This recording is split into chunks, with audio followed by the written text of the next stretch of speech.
Hello दोस्तों, एक बार पुनः आपका आपके अपने चैनल हिंदी क्लासेस में मैं शबो खान स्वागत अभिनंदन आभार व्यक्त करती हूं और आशा करती हूं कि आप सब बहुत अच्छे होंगे और अपनी पढ़ाई सुचारू रूप से कर रहे होंगे। जैसा कि आप सभी अपनी स्क्रीन पर देख रहे होंगे, आज हम मोहन राकेश का नाटक आधे अधूरे पढ़ेंगे और इसके महत्वपूर्ण जो बिंदु हैं उनको देखेंगे, उन पर चर्चा करेंगे और बिल्कुल एग्ज़ाम के पॉइंट ऑफ व्यू से हम इसको पढ़ेंगे और देखेंगे कि महत्वपूर्ण जो इसके तथ्य और बिंदु हैं उन पर बात करेंगे। और ये जो आपका वीडियो है, जो आपकी क्लास है, ये UGC net, MP assistant, UP assistant, Hindi साहित्य से संबंधित जिस भी एग्ज़ाम में आता है उस एग्ज़ाम के लिए, उस स्टूडेंट के लिए बेनिफिशियल है। तो देखते हैं, हम आधे अधूरे नाटक को पढ़ेंगे इसको और समझेंगे। देखिए, पहले मैं इसकी रूपरेखा आपको बता देती हूँ ताकि नाटक को समझने में आसानी हो। ये नाटक काफ़ी बड़ा है, अगर हम पूरा इसको पूर्ण रूप से पढ़ेंगे तो काफ़ी लंबा हो जाएगा, काफ़ी लंबी वीडियो हो जाएगी। हम जो महत्वपूर्ण बिंदु हैं उन पर ही सिर्फ चर्चा करेंगे। पहले तो हम इसके पात्रों पर चर्चा करेंगे और जो इसकी भूमिका है उस पर चर्चा करेंगे। इसकी भूमिका क्या है? इसकी भूमिका में जो इसके निर्देशक हैं नाटक के, जब ये मंचित नाटक किया गया है दिल्ली में, सर्वप्रथम इस नाटक का मंचन जो है वह दिल्ली में किया गया है ओम शिवपुरी के निर्देशन में। तो जब नाटक का ये मंचन किया गया है उसके निर्देशक जो थे वो ओम शिवपुरी थे। ओम शिवपुरी ने ही 4 अलग अलग पुरुषों की भूमिका अदा की है वस्त्रों को चेंज करके। ठीक है, ये भी पूछा जा सकता है, बहुत महत्वपूर्ण है कि 4 जो पुरुष हैं उसमें पुरुष 1, प्रथम पुरुष, द्वितीय पुरुष, तृतीय पुरुष और चतुर्थ पुरुष, पुरुष 1, पुरुष 2, पुरुष 3 और पुरुष 4, इन चारों की भूमिका जो अदा करने वाले हैं वो ओम शिवपुरी है, जो इस नाटक के निर्देशक भी हैं। जैसे कि ये एक पुरुष है, ये पुरुष है ओम शिवपुरी। इन ओम शिवपुरी ने ही 4 पात्रों को उद्धृत किया है मंच पे। ये ओम शिवपुरी हैं, इनको काला कोट वाला आदमी, काला कोट वाला आदमी नाम से यहाँ बोला जाता है। इनको काला कोट वाला आदमी, जो ये काला कोट वाला आदमी जो है वही ओम शिवपुरी हैं, जो इसके निर्देशक नाटक के हैं ओम शिवपुरी, और उन्होंने ही इसका मंचन किया है काला कोट वाला आदमी बनकर। और जो ये काला कोट वाला आदमी है, ये आदमी ही पुरुष 1, पुरुष 2, पुरुष 3, पुरुष 4, ये चारों पुरुषों की भूमिका जो अदा करने वाला है ये काला कोट वाला आदमी ही है, अर्थात ओम शिवपुरी है। आप इतना समझ गए होंगे, इसमें 4 पुरुषों की भूमिका है, महत्वपूर्ण है। जो प्रथम पुरुष है वह जो है स्त्री, जो है इसके अंतर्गत सावित्री, जो सावित्री के इर्द गिर्द ही पूरा ये नाटक की जो कहानी है पूरी सावित्री के इर्द गिर्द ही घूमती नजर आती है। तो सावित्री के जो पति हैं वह है महेंद्र नाथ, सावित्री के जो पति हैं वह है महेंद्र नाथ। इसके बाद जो है इसमें द्वितीय जो पुरुष है वह है सिंघानिया, जो दूसरे इसमें पुरुष हैं वह सिंघानिया के रूप में है। तीसरा जो इसमें पुरुष है वह है जगमोहन, जो सावित्री का पूर्व प्रेमी है।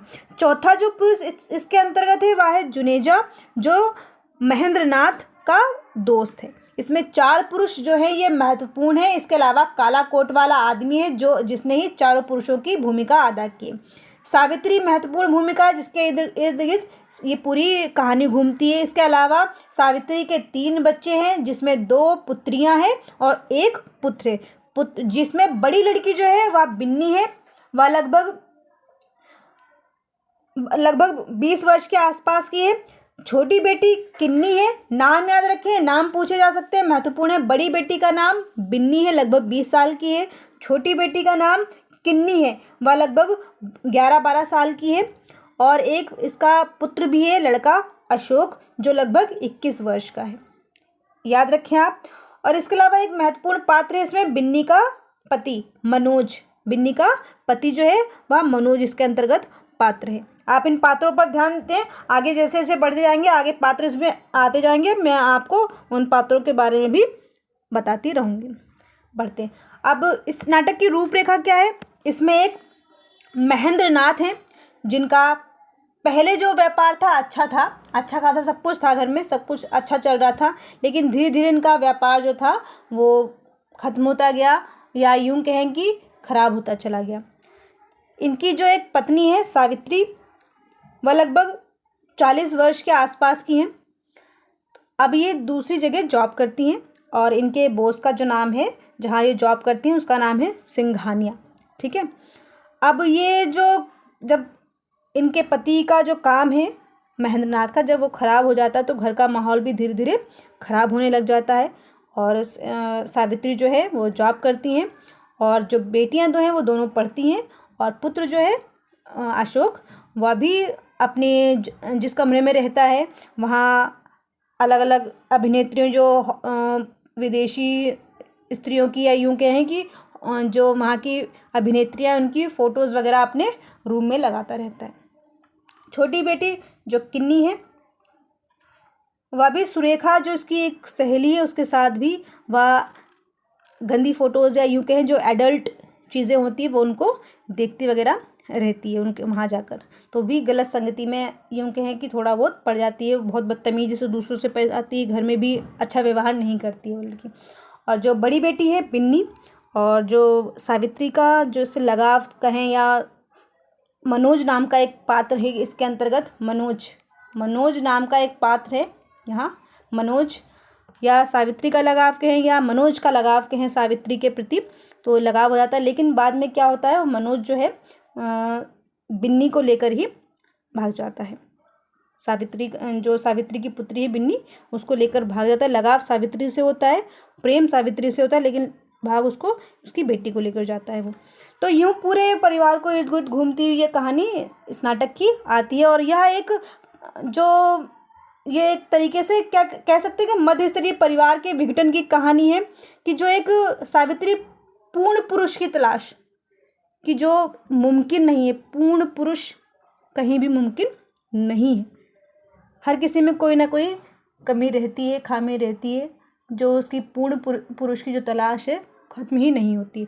जिस वजह से, या इस सावित्री की वजह कहें, क्या उसका पति है महेंद्र नाथ, उसकी कमी बोलें, तो इस परिवार का जो विघटन हो रहा है वो उसकी स्थिति को इस नाटक में दर्शाया गया है। चलिए हम देखते हैं अपने नाटक को। आगे बढ़ने से पहले अगर आपने चैनल को सब्सक्राइब नहीं किया है, या आप चैनल पर नए हैं, तो चैनल को ज़रूर सब्सक्राइब करें, और साइड में बने बेल आइकॉन को भी प्रेस करें, और अपने महत्वपूर्ण सुझाव मुझ तक कमेंट के माध्यम से ज़रूर पहुंचाएं। देखिए नाटक आधे अधूरे मोहन राकेश। आधे अधूरे नाटक मोहन राकेश। इसका जो प्रकाशन है, प्रकाशन ध्यान रखें, प्रकाशन इसका पूछा जा सकता है एग्जाम में। जो इसका प्रकाशन है 1969 में प्रकाशित हुआ ये नाटक, 1969 का नाटक है, ये ध्यान रखें आप। नाटक कब प्रकाशित हुआ है ये? 1969 में ये प्रकाशित हुआ है। इसकी तिथि जो है ध्यान रखें, 1969, इसकी तिथि जरूर ध्यान रखें। 1969 में यह नाटक प्रकाशित हुआ है। आधे अधूरे नाटक का पहली बार ओम शिवपुरी के निर्देशन में दिशांतर द्वारा दिल्ली में फरवरी 1969 में मंचन हुआ है। इसका जो मंचन जो बोल सकते हैं, जो मंचन जो हुआ है इसका 1969 में इसका मंचन हुआ है ओम शिवपुरी। आप ध्यान रखें, ये वही ओम शिवपुरी हैं जो कहानी के प्रारंभ में काला कोट वाला आदमी जब प्रारंभ में आता है कि मैं हूँ ओम शिवपुरी या काला कोट वाला आदमी, और मैं ही 4 अलग अलग पुरुषों की भूमिका अदा करूँगा। जैसे कि कपड़े, जैसे हम मूवी देखते हैं, फिल्म देखते हैं, जिसमें अलग अलग अभिनेता क्या होते हैं, फटाफट जल्दी जल्दी अपने कपड़े चेंज करके अलग अलग पात्रों की जो भूमिकाओं में अदा करते हैं। उस तरीके से ये नाटक का मंचन हुआ है। ओम शिवपुरी, या यूँ बोले कि काला कोट वाला आदमी, यही 4 पुरुषों की भूमिकाओं को अदा करने वाला है। तो इसका प्रकाशन जो हुआ है 1969 में, ध्यान रखें महत्वपूर्ण है ये, 1969 में इसका प्रकाशन हुआ है। और इसका पहली बार जो मंचन हुआ है इसका, तो वो दिल्ली में हुआ है फरवरी 1969 में। इसका प्रथम जो मंचन हुआ है दिल्ली में फरवरी 1969 में। और ओम शिवपुरी इसके निर्देशक थे। कौन थे इसके निर्देशक? ध्यान रखें, ये प्रश्न पूछा जा सकता है, महत्वपूर्ण है। ओम शिवपुरी इसके निर्देशक थे, और प्रथम जो इसका मंचन हुआ है दिल्ली में फरवरी 1969 में हुआ है और इसका प्रकाशन जो है 1969 का है।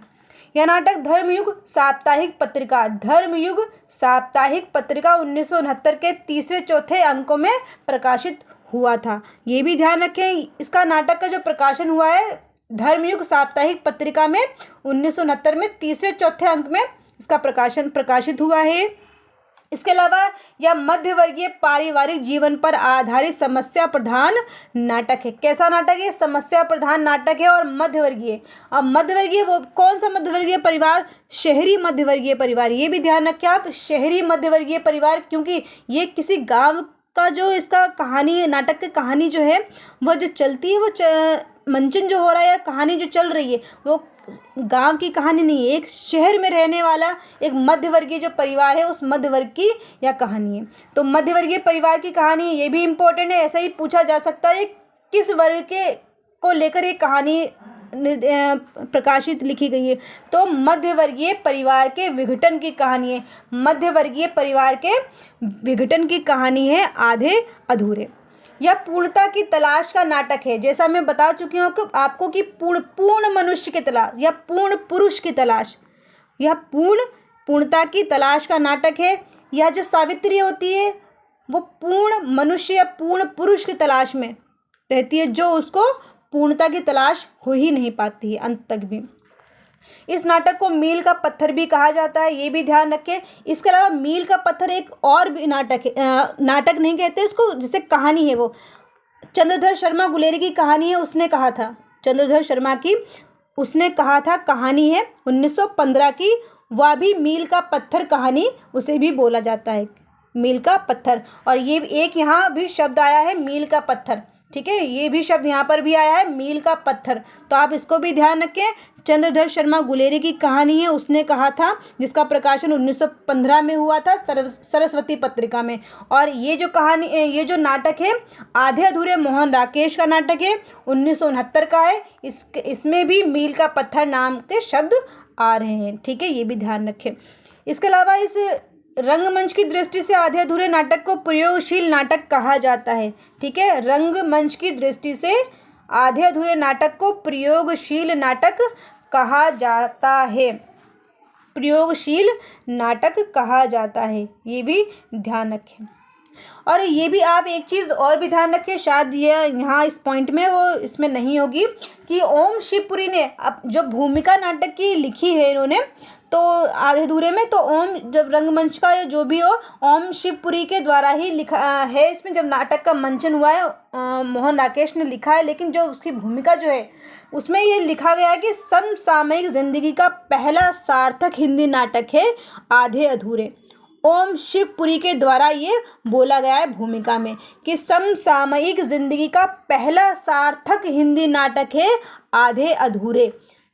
आधे अधूरे समसामयिक जिंदगी का पहला हिंदी नाटक है, इसको भी ध्यान रखें। ये लास्ट जब यूजीसी नेट हुआ इसमें सेम टू सेम यही पूरी लाइन पूछी गई थी, तो इसको इम्पॉर्टेंट है, इसको ध्यान रखें। और अगर आप पेन कॉपी अगर आपने नहीं ली हुई है तो आप पेन कॉपी लेकर साथ में बैठें, जो भी इम्पोर्टेंट फैक्ट या तथ्य निकले आप उनको ज़रूर नोट करते रहें।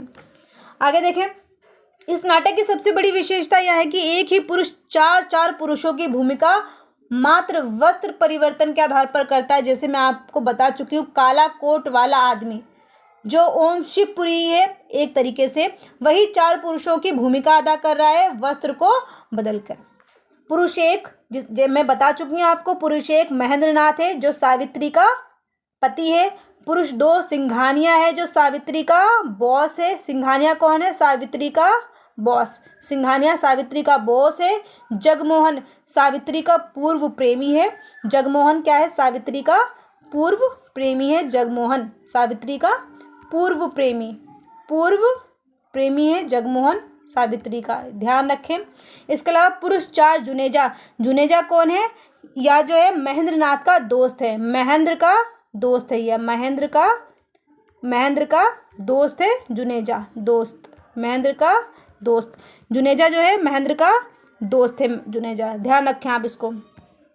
अब आधे अधूरे नाटक का उद्देश्य क्या है? आधे अधूरे नाटक का, अब कोई भी कहानी हो, नाटक हो, आत्मकथा हो, निबंध हो, को कि, किसी ना किसी उद्देश्य से वो लिखी जाती है।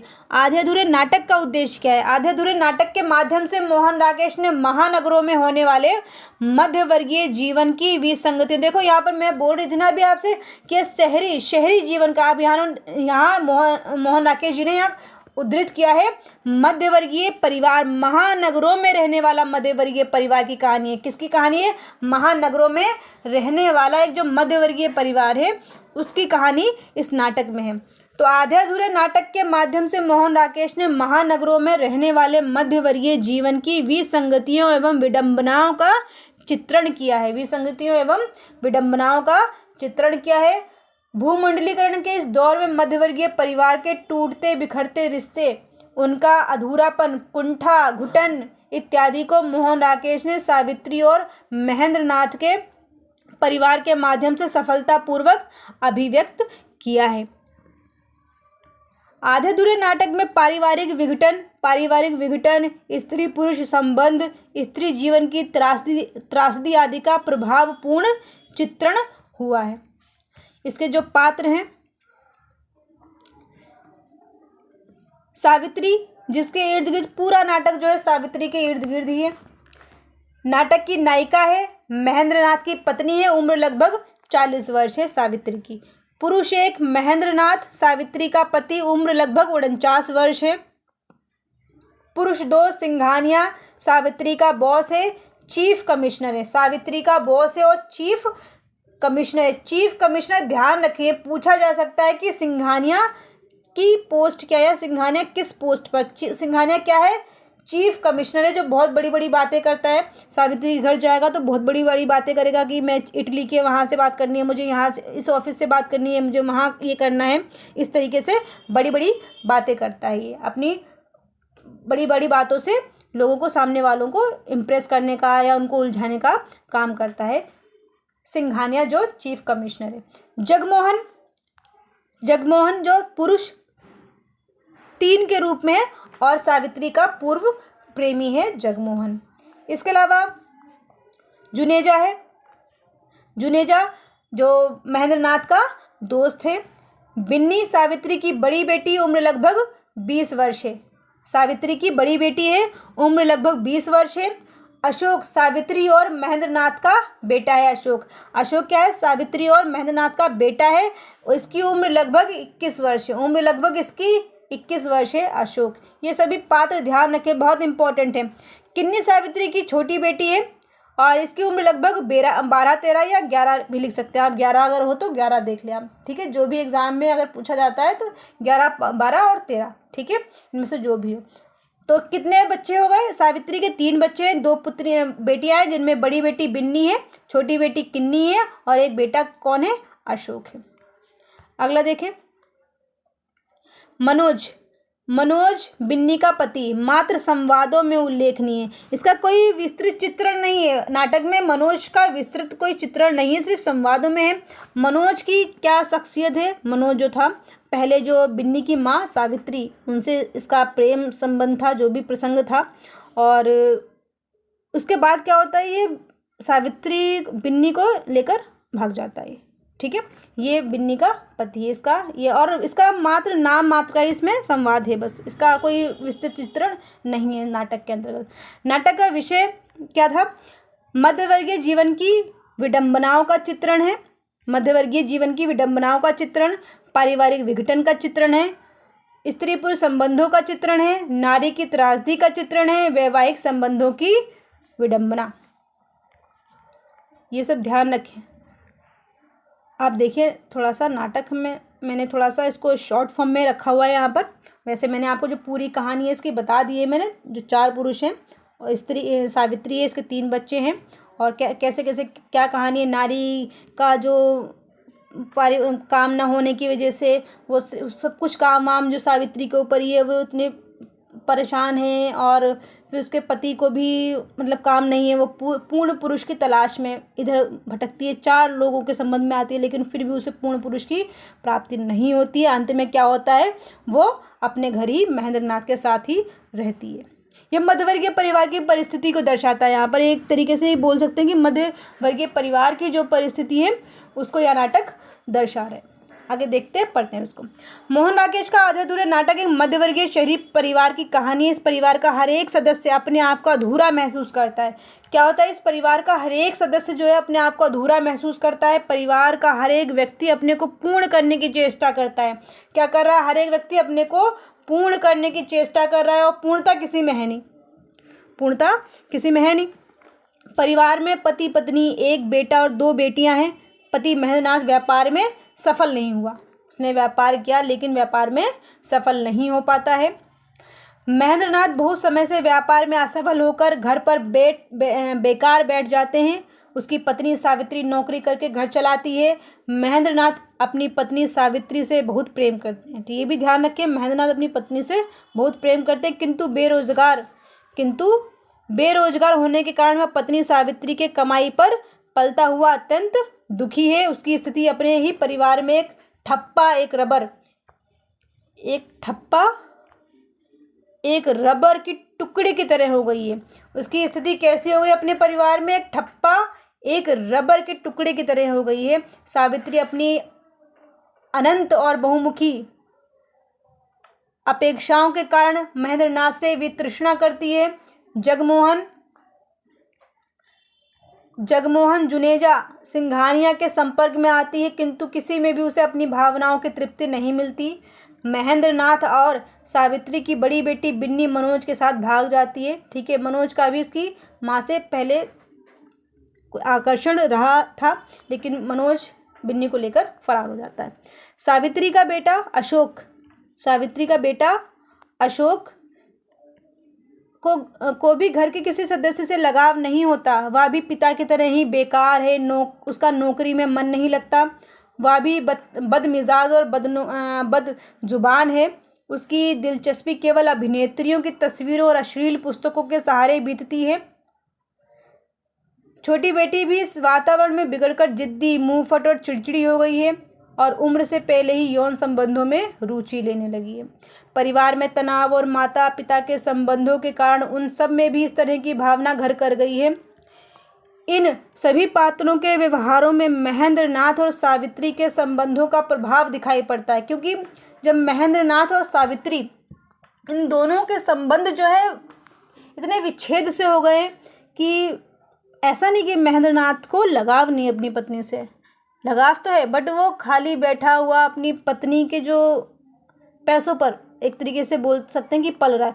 अब उसे दुख होता है, लेकिन अगर दुख हो रहा है तो काम क्यों नहीं करता, ये भी तो बोल सकते हैं ना, काम क्यों नहीं करता। अब वो, ये तो नाटक है क्या, वो काम नहीं करता लेकिन उसे अंदर अंदर वो चीज़ चुभती है कि इसके पैसों पे पड़ रहा हूँ जो भी है। और इन दोनों का तनाव इतना हावी हो जाता है बच्चों पे उनके, कि वो बच्चे भी फिर क्या होता है कि वो मुंहफट और ज़िद्दी टाइप के हो जाते हैं, चिड़चिड़े हो जाते हैं। तो घर का ये माहौल बहुत अजीब सा हो जाता है। हर इंसान क्या अपनी पूर्ण तृप्ति में लगा हुआ, जो पूर्ण तृप्ति किसी भी इंसान में नहीं हो पा रही है। तो इसमें परिवार का क्या होता है, धीरे धीरे विघटन होता चला जा रहा है परिवार का। इन सभी पात्रों के व्यवहारों में महेंद्रनाथ और सावित्री के संबंधों का प्रभाव दिखाई पड़ता है। इस तरह इस नाटक में सभी पात्र आधे अधूरे होने की नियति से अभिशप्त हैं। हम निष्कर्ष क्या, ठीक है, आशा है मुझे आपको नाटक समझ आ गया होगा और शॉर्ट में समझाया है मैंने। आशा है मैंने कोशिश पूरी की है, मुझे उम्मीद है कि समझ आया होगा। और अगर आपको थोड़ा सा भी इस वीडियो से लाभ मिलता है तो आप चैनल को सब्सक्राइब ज़रूर करें और एक लाइक ज़रूर दें अगर आपको थोड़ा सा भी समझ आता है, ठीक है। और मिलते हैं अगली वीडियो में, और अपना ध्यान रखें, खुश रहें, पढ़ते रहें और अपने लक्ष्य की ओर बढ़ते रहें। Bye bye, take your self.